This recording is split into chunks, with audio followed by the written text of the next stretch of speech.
All right. So I guess we're just going to head right into it. Let's do it. Okay. So thank you so much for coming on today. And we have Danny J. Johnson, who is speaker and co host for the Best Life podcast. And welcome. Thanks so much. I'm so excited to do this. Like, we've been living in the same town for a while and we're not even in person, but hey, now we're finally meeting. So I love it. Yes, eventually we're getting there. It's Yes, like one yes. step at a time, right? It's like this post COVID world of meeting people. I know, I know. I'm doing like virtual coffees. I'm like, let's go on a coffee date, except on Zoom because I don't want to leave my house. and Yeah. It's nice and cozy and it here. doesn't even have anything to do with COVID. It's just I don't want to get dressed. Yes, I feel that. I'm like, it's Thursday. How dressed do I want to Yeah. get right Oh, now? totally, totally. I feel you on that. So, what I really love about doing these business spotlights is not only just, kind of really getting to share what we do as an organization with Action Coach, but also highlighting individuals like you and businesses in our community that are just doing some amazing things and people don't know about it. So more people need to know. And so my first question to you is really just I want you to really kind of just go into your business of what it is that you do, how that got started. Yeah, so it's really funny because what I do now is very different than what I did at the beginning. And I grew up in Las Vegas, and I actually was a personal trainer here for a number of years over on the west side of town, near Boca Park, and loved that business. Loved my clients. I really enjoyed just meeting people in person. And because of the crash of 2008, all of that stuff, whatever it was called, the recession, I don't even know if it was called a recession. It was just a Yeah. big mess. It was Yes. the huge mess of 2008 to 2012, really, like it Yeah. lasted. Because of that, we were kind of forced out of Vegas, lost my home and had to file bankruptcy. And everyone I knew was either short selling a house. They were living in it for free for a couple of years until they got kicked out. And we were kind of caught in that as well. And so we ended up leaving the state, and my husband had to find another job. And so because of that, I had my training clients and I really couldn't take them with me. So I started doing online training. Mhm. And I took that business to the internet, and it kind of turned into this larger brand where I started teaching other trainers how to build an online business and brand, which is really interesting because now, since post pandemic, a Mhm. lot more people are doing that. They found themselves Yes. with the necessity of having to build an online business and brand. And so that turned into this kind of where I was teaching people to do marketing, online business, and branding. And then I started getting asked to speak in different places and teach this to mostly female entrepreneurs, I would say, network marketing. And then I would go to like businesses here and there, like eye doctors and that kind of thing, and really talk more about success and leadership. Mhm. And when the pandemic hit, the opposite happened for my speaking, which was all of the events Mhm. were canceled, all the in-person events were canceled. And so I had to go back to kind of the in online roots. And Yeah. so from there, I started kind of helping others build their online businesses and brands. We took on a client where we built a huge course for him and helped him Mm. create course sales. And so right now, what I'm doing is kind of a combination of that. So I'm getting back into speaking. A lot of events have been put back on. I do a lot more virtual gigs, which is kind of fun too. So it's me being able to speak, but also not have to get have to get dressed and leave my house. Yeah. Unfortunately, I was so bummed the first year in like 5 years, I lost my airline status and I was devastated. I forgot. I'm like standing there in line, realizing that now I have to wait in the back instead of just get up in the front. And I'm like, Yeah. what did I do? You're like, I've Um, worked so hard. I know, I know. I traveled so much for this. Yeah. But so I'm doing speaking, and I am also I have a podcast I actually started 5 years ago. And the podcast is really a place to just share ideas and help people feel less alone. The Best Life podcast is about personal development, it's entrepreneurship. It's really for women who are in a state of transition, whether it's Mhm. their midlife and maybe their kids are gone or they're grown and they're like, I want to start a business now and I'm not sure where to go. It's also women who are in a state of transition where maybe their marriage has ended and they're like, I'm divorced and I'm, 35 and I don't know what to do now. And so it's really just all of these lessons in communication in business, and it's a really fun kind of outlet. But On the home front, I'd say I don't necessarily have to be local to Vegas to do what I do. Mhm. Most of it is online. But it's helping people create businesses. I do coaching on the side and helping women really create businesses, create courses, and bring their businesses online, create brands online, and then just speaking to that person who kind of feels a little stuck and they're not sure where to go. Yeah, I love it. And that's definitely, I mean, that's how I found you. So just through being online, you actually spoke at one of the conferences that I did virtually with, oh God, there was a Fitposium. Oh, And James, so, yeah, yeah. So that was love just a that. delight. And I remember, I think I even told somebody recently how there was something you had said around divorce and around grieving that process that just like Mm, hit me. hmm And it was just that availability of permission.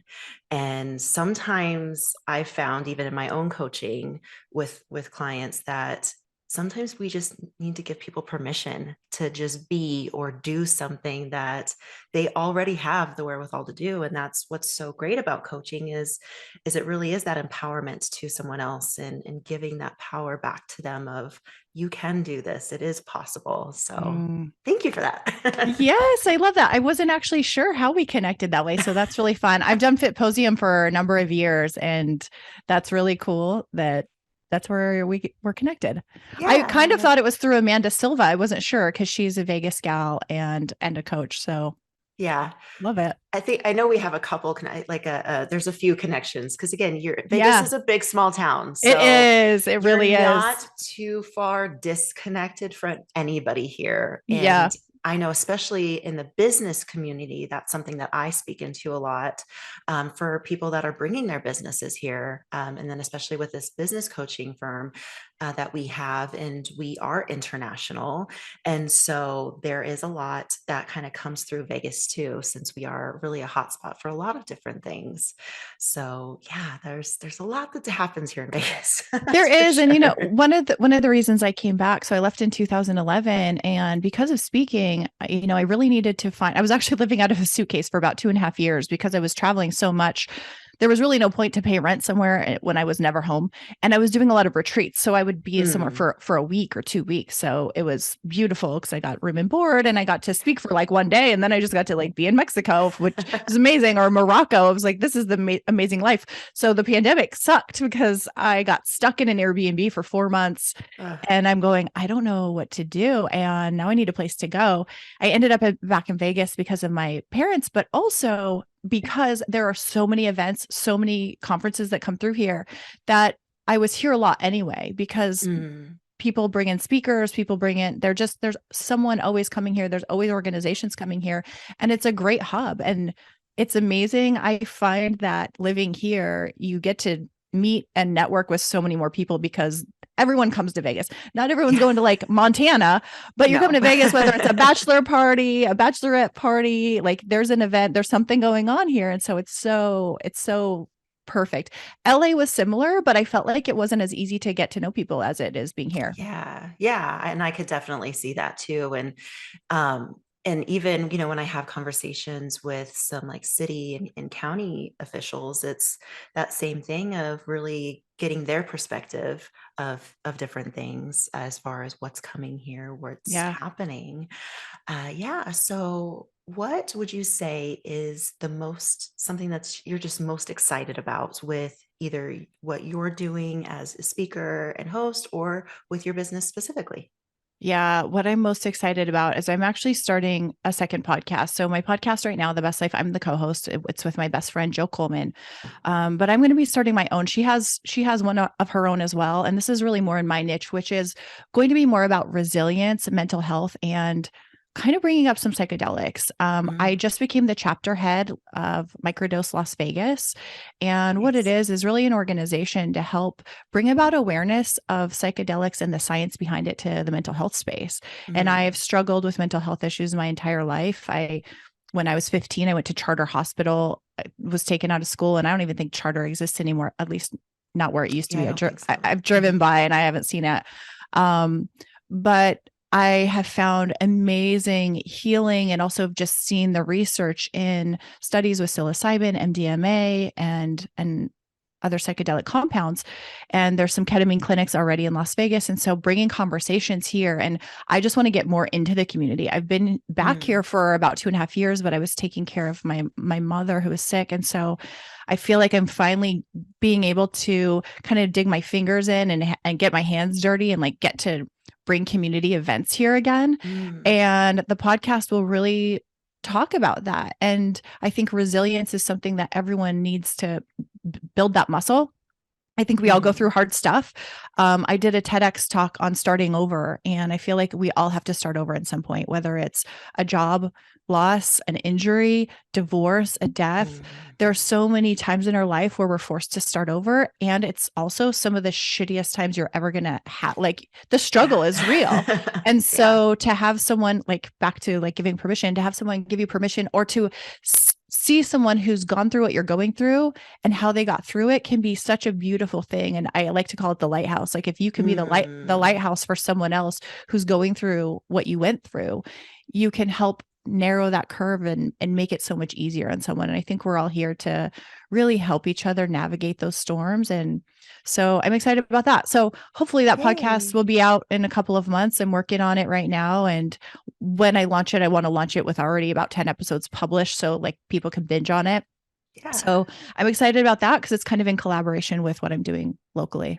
Yeah, I love it. That sounds so great. And I definitely feel that that's needed. And I know I've experienced a lot of that myself, just in life and in business and, working with business owners. That's something that comes up too. It's really this, yeah, things are going to come up and things are going to happen when you least expect it. And that's Yeah. why it like hits you so hard. And so kind of going off of that, what would you maybe see as some mistakes that early on that entrepreneurs may make, and what would be your suggestions to help them get through that? Mm. Couple of things for sure. I think a lot of entrepreneurs, a big mistake I see made is trying to create something before they've tested the market. So for instance, like the course, I've I've always been the person who sells the course first and then I build it. I just have seen too often that somebody creates something so big, even a store. I have a family member who opened a brick and mortar business, didn't test the market and had to shut it down. And I would have Mm, tried to see, is there a demand for this product and service before you even open anything yeah. up? So one of my boyfriend, he was telling me about one of his friends in college, and he was like, hey, I want to be a wedding DJ. And he wanted to spend all this money and buy all the equipment to be a wedding DJ. And he's like, yo, before you go buy all the equipment, see if anybody will hire you. So he put an Mm, ad on Craigslist. He ended up getting booked for 3 weddings. He got those deposits and then he took the money to buy the equipment. I love So that. I think really often a big mistake people make is they have the idea, they want to make it all perfect. They want to get the logo, and they want to like set up the thing, and then no one comes to buy their stuff. Yeah. So you can always do pre-sales. You can always like test something, sell it first, and then use that capital to build the thing you want. And I would love to see that more often, because I think Mm, entrepreneurs get so upset and they feel like they failed, and it may not be a failure. It just might be the the communication was off, the area was wrong. I mean, there's so many things you can tweak to get something to sell, but when mm. you try to create it all first without getting feedback from the market, you are almost destined to fail. So that's probably the first and biggest thing I'd see out there. Yeah, I would definitely agree with that. I have fallen into that. Just okay, I'm going to create all the things and I'm going to analyze it and make it has to be perfect. And Yeah. yeah, and then you bring it to market and it's crickets. Oh, And totally. instead of so I can definitely see and and that's we take different businesses through processes that are similar to really kind of get that out there. And it is that message of you need to just get something out there first and see if people want it. And then Yeah. also see what they want. Yes. You may think that they need this and you may be close, but maybe there's like these subtle tweaks that you can do that then that like explodes. Yes. So what would you say? Because I know I hear this often, and I'm sure you've probably heard this, where you have small business owners or people that are just stepping into entrepreneurship and they're like, well, I don't want to grow too big. What So is this your makes answer for yeah, that? this makes me laugh because it's I feel like so the Grant Cardone, he's a big guy in the online space. Like a lot of people know who he is. He was on Undercover Billionaire, I think.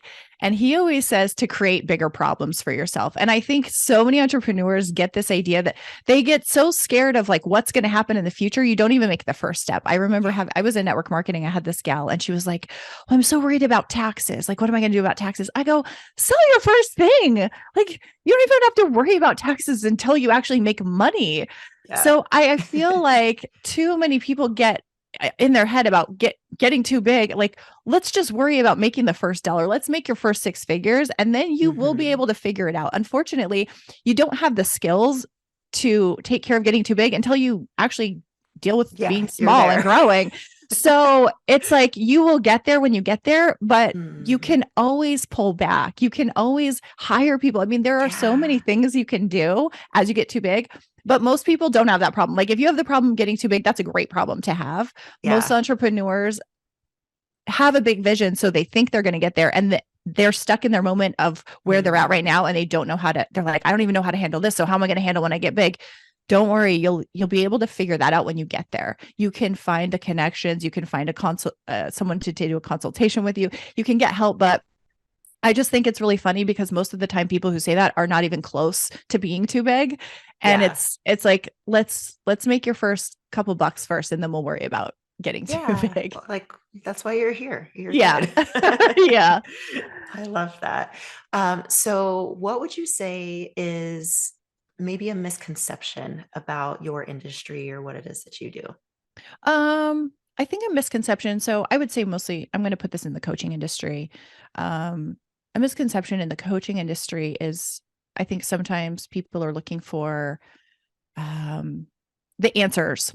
And what I think a good coach does is a good coach I don't think has the answers for you. I think a good coach pulls the answers out of you that you already know that are there. And I think it's super important. And I think even coaches do this sometimes. I work with a lot of coaches who want to build an online business and they're trying to create their brand.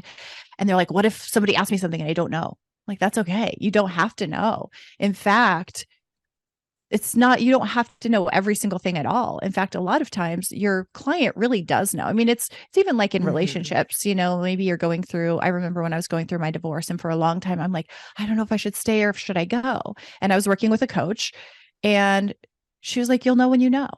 And I just wanted to have the answer right now. I'm like, someone just tell me what to do. But honestly, if Yeah. she had told me just leave him, I would have been like, but I don't know. I'm not ready. And if she said, well, stay, I would Yeah. have been like, I don't know if that's right either. I didn't know until I Mhm. knew. And Yeah. so it was working through that process. And I think a good coach will help just bring up those questions and push it back onto you and help you rely on your own inner guidance and your inner wisdom and not tell you what to do because it's not their life. And so I think Mhm. that's Mhm. a misconception in coaching is I think that coaches feel like they need to have the answers and sometimes people who are hiring them for the answer. Now, if you're a consultant for a business, there might be certain things you need to do strategy wise and Mhm.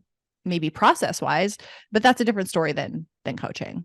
Yeah. Yes. Yeah. And that's my personal standpoint on it too is making that differentiation of, and I think it's really differentiation of expectations Mm, of what to expect as from a consultant as opposed to a coach. yeah. Yeah. So how would you say that you maybe like prioritize and manage your time? Because I know sometimes that's one of those biggest things from going from like an employee to an entrepreneur or even as your business grows, because time's the one thing that we don't get back. So Yeah. how would you say that what are your kind of tips or skills of managing your time? Yeah, this is interesting because I do quite a few different things. So it's really about blocking times off for their own designated things. So, like when I'm recording, I record on Wednesdays and we do interviews those days. And then Mondays, I have just recently did this. I've recently blocked off Mondays completely. I feel Mm, like for a long time coming out of the weekend, if I had meetings Monday morning, I would forget about them because I didn't look at my calendar on Sunday. I would be not really reliable on Monday. And I also kind of needed that day to kind of look at the whole week and figure out what was going on. So Monday is kind of my, okay, plan the week, no meetings, no interviews.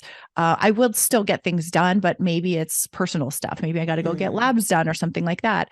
Or it's working on my own personal brand or writing. I'm working on a book. So that's kind of where my Mondays are. And then Wednesdays are recording. And there are days that are just blocked off for certain things. I try to keep things separate so that mm, I can focus on the one instead of jumping all around. And I use my like Google Calendar and I block off mm. a lot of things so that I can stay on task and stay focused. I know a lot of entrepreneurs have ADD, ADHD. I do too. So I can get super distracted. And it's been a challenge for me because the other piece, the one nice thing about when I was a personal trainer, I would have to show up at a certain time and be there and be in person. So I couldn't be on my phone. I couldn't be distracted. Yeah. But when you're online and you have an online business, nobody's holding you to anything. There's not a lot of deadlines. So you can kind of do whatever and push things Hmm. off. So you have to have a level of self-discipline. And I need deadlines. So I Mm. use different project management tools. I use Trello, I use Asana Nice. and my calendar, and I will put deadlines on myself. So I'm like, I have to get this done by this date because it's the deadline. And sure, there's times where I push the deadline back and push it back, but it's in my face so that I start to annoy myself if I keep pushing the deadline back and I got to get something Yeah, done. you're like, okay, that's been on there for a few days now. Yeah. Yeah. I really need, if I see that reminder one more time. I know. I always say, there's 3 Ds: do it, delegate it, or delete it. So if it's been Ooh, something, like that. if it's been on my calendar for like 2 weeks, either I need to Hmm. freaking do it or get rid of it. Like it's not going to get done. Like, okay, Yeah. Danny, you've had this for days. Like, is it getting done or not? Or give it to someone else to do. And this could be Yeah. even something like, when I first started this, it was probably back in 2013 when I was married. And I remember I had like oil change on the car, just kept moving it every day. I'm like, I'm never getting this done. And finally I was like, babe, can you take the car to get the oil change? Like delegate it, get someone else to do it. I was Yeah. like, I am not, Yeah. I am not doing it. It's not getting done. And it's just staring at me and making me feel bad about myself. So, Yeah. if you can find a way to delegate something, then delegate it. So that way it gets done, it Mm. gets off your brain because all of that's mental energy. And women, we tend to think about it like you're ruminating on all the things. You're constantly going through It's your a to-do list in list, your mental brain. list. Yes. And it's too much. And then how are you supposed to create anything? How are you supposed to create content? How are you supposed to work with your clients when you have this list running in the back of your brain? So Mm. delegation was something that I'm still learning. My boyfriend says I'm like the worst delegator, but he just gives everything to everyone. I'm like, Yeah. he goes, Like, that's because I'm, how? he Teach me goes, your it's, yeah, ways. I know. He goes, I'm just lazy. I don't want to do anything. And I'm like, for us, it's like control, right? You feel like if Yeah. you give it away, you're losing control. But Mm. learning how to be a better delegator and give other projects to people is life changing. And then it's off your brain and it's getting done and Yeah. you can focus on whatever you're best at. I like that. Yeah, do it, delegate it, delete it. Yep. I love that. And I think Yep. that's just such an easy like process to really kind of keep, and you're like, okay, do I want to do this, delegate it or delete it? And really Yeah. like what camp is it going to be in, or what bucket is Yeah. it going to be in? So yeah, I think that really helps to kind of simplify some decision making. It does. And sometimes too, the delete it is like some things just don't need to get done. My best friend and my podcast co-host, she's like, some things in my house just don't get done. Like the dishes just don't get done sometimes. And like my nails are chipped and the fingernail polish is a mess. And it's just, I'm not going to get it. There's just some things you just are going, I'm deleting that. Maybe later it will get done, but you can't do everything, especially as a Mhm. woman, entrepreneur, and Yeah. if you have kids. It's like you have to be okay with sometimes, I don't know, bringing takeout home and not making a family meal or something. There's just some things Mm. that have to be let go. Otherwise, you are a ball of stress and you're no fun and your life gets really hectic and it's hard. So, deleting stuff is actually a big productivity hack. Yeah, I love that. So, what would be your suggestions, or maybe what are your practices, maybe within what you're already doing with that, is to find your like work life kind of? I don't particularly like balance. Mhm. There's just like some connotation to that, but more of like the flow of what that Yeah. looks like for you and how you thrive in that. One of my friends calls it work life integration because Mm, sometimes like part of your life is your work and your work is your life. And especially if you work from home, it's like you don't have a balance because like I'm in my bedroom right now. Right. So it's like there's no balance here. Like I'm living and staring at my bed and, we're all together. But I have started to set boundaries. I will say at the Mm, early on, I was on my phone too much. I was on my computer too much. I remember my husband coming home and he's like, you're constantly doing this and you're never stopping. And I remember like arguing, like, I can't stop. I'm making money right now. I'm like, and there are times where you do need to stop and you do need to like mhm, put it down, let your clients, you don't have to answer a text right away. You can set boundaries. And it's funny because we hired when I was working with this client on this big project, we hired a funnels firm. I had been doing all the funnels and it was kind of this joke where we said we work 24/7 except before 9 a.m. And my boyfriend and I would be up till 2 in the morning and we were making this thing work. And then we hired this firm to kind of take over, like to delegate. And they were mhm. like, we do 9 to 5, Monday through Friday, no weekends. And You're like, what? I'm like, screw you. Like, we need stuff done. And it was kind of like this. Well, dang. Okay. So it forced us to make sure that we got stuff in on time to them. Mm, If we needed our deadlines met, we couldn't just throw it on like how we would do it before, where it's like, hey, this needs to get done. Like, stay up all night and do it. And that was a big lesson to me to set boundaries better with clients, with myself. And again, like I just said, this Monday thing is really new, but taking mhm. off Sunday, Mondays and giving yourself at least a day, I would say 2 days to reset, refocus, and just promise yourself not to work, not to go, oh, I'm just going to answer this one email. It's Yeah. it's really about just setting boundaries for your life. And maybe it's when, hey, when the kids are home, phone is down, face down. Mm, I'm not looking at that. Or when, it's bedtime, you're putting the phone away an hour beforehand, or you don't look at it until, like, I don't look at my phone till after 8 in the morning, which is also funny because I don't really wake up till after 8 anymore now. But I used to get up earlier and I wouldn't yeah. even look at emails or anything before that time. And so I think it's just important to create those boundaries for Mm, yourself so that you can have the mental space. Otherwise, it can be all consuming all the time. I mean, there's always a fire to put out. And again, another mm, piece of this is delegation, is if you yeah. can put into place someone who takes care of those things for you, that's also life changing. Yeah, absolutely. And I just feel like, yeah, setting those boundaries, like you said, is such a big step in kind of moving that forward, that ticker forward. And so that really goes into my last questioning of leadership. Mm. And in really, what does like being a leader or even the word leadership, what does that mean to you? And what does that look like for you? Mm. So, a girlfriend of mine, we do a lot of retreats together, and she recently came up with this talk. We were kind of like working through it together. And so her name is Elizabeth Fay. I'll give her credit, but I definitely helped her write this. So we were talking about leadership, and I think there's 3 parts of leadership: is you are gut led, heart led, and purpose led. Mhm. And that all of those 3 things is bringing in being self-led. Being a self-led leader is you first have to be able to lead yourself. And then as a leader, there's times when there's going to be things that come up and you don't know why you're making a decision, but your gut feels it. You're like, this is why we're doing what we're doing. And you have to go with that. And so trusting your gut. So I think part of leadership is trusting yourself. And then there's heart led leadership, which is you're doing something because this is like your honor code. This is where you feel led to go. And so I think, especially as women, those two combined really Mhm. create a really beautiful leader. Is combining that gut led and heart led leadership is just tapping into your inner wisdom and your inner self. And this goes back to like the coaching and helping people. I think as a good leader, you help people find their own inner leadership within themselves and their own Mm. guidance system. So, yeah, I think that's really, I don't know, where I stand in leadership is first finding within yourself. And it's hard to not follow a leader who you can tell is leading with their heart, with their purpose, and from their gut.